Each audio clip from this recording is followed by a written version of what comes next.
Hello guys! Welcome to my vlog. Samahan niyo ako dito sa Simply Gens. Nandito ako ngayon sa Inari Center na kung saan pumunta ang ating First Lady na si Mrs. Lisa Marcos. Marami dito yung mga ibibigay na toolkit sa mga nagtapos ng TESDA. May sa dressmaking, bibigyan sila ng sewing machine. Sa mga nag-welding, bibigyan sila ng welding machine. Meron din dito Pag-ibig, PhilHealth, yung mga sa LTO, yung mga nangangailangan. At saka mga medical, free medical at konsultasyon, laboratory. Handog ng ating First Lady Lisa Marcos. Samahan nyo ako, marami rin free taste dito at saka yung mga napag-aralan ng mga estudyante na hindi nakapagtapos ng pag-aaral, natuto sila dito ng mga panghanap buhay. Nagbigay rin sila ng mga free na halaman sa mga gustong magtanim at maraming lupa dito sa Rizal. Naghahandog ang ating Kapitolyo sa Rizal ng mga tanim para sa ating agriculture. Punta lang kayo sa office nila, marami silang pinamimigay ng mga kalmansi at iba pang mga tanim na kailangan natin. Maraming salamat sa magla-like at subscribe sa aking channel. Enjoy watching. God bless you all. Thank you. Sa bawat bayan sa Rizal, ang bawat bayan nagbibigay sila ng free seed, mga pre-plant para sa mga merong extra lupain na gusto magtanim. Yan, puro organic yan, mga tanim na yan. Tapos, kapag kailangan nyo ng tulong sa LTO, yan dito lang po, NBI, inihahandog din to ng ating Rizal government. Meron din tayong pre-consultation sa mga public attorney, gaya ng PAW, sa mga may problema sa lupa, may problema sa asawa, gusto nyo ng free consultation, punta na kayo dito sa PAW, Public Attorney Office. Meron din mga negosyo sa Go Negosyo, sa mga nagsisimula pa lang magnegosyo at gustong magkaroon ng hanap buhay at magkaroon ng idea. Dito na lang kayo sa free negosyo kung paano palaguin ng mabilis ang inyong mga negosyo. Yan, marami sila dito.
Meron ding CHED scholarship sa mga nangangailangan ng free tuition fee, nangangailangan ng tulong sa kanilang pag-aaral. Ang CHED ay National Scholarship. Kaya kahit pasado ka sa Rizal Scholarship, pwede ka pang mag-apply ng scholarship para sa CHED.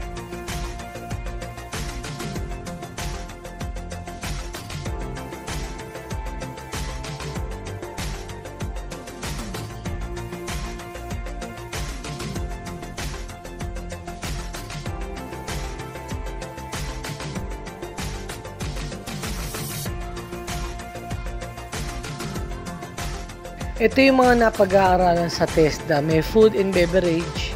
Tuturuan ka para mag-bake, yung bread and pastry, sa paggawa ng mga bag, at iba pang mga bagay para sa kabuhayan. Lahat to pre-taste nung nakikita nyo dyan. Mga ginawa ng mga estudyante sa TESDA. Kaya sa mga gustong matutong mag-bake, mahilig mag-bake, apply na kayo sa TESDA. Magpapasa lang kayo ng high school diploma at saka valid ID, picture. May allowance din yan 160 per day.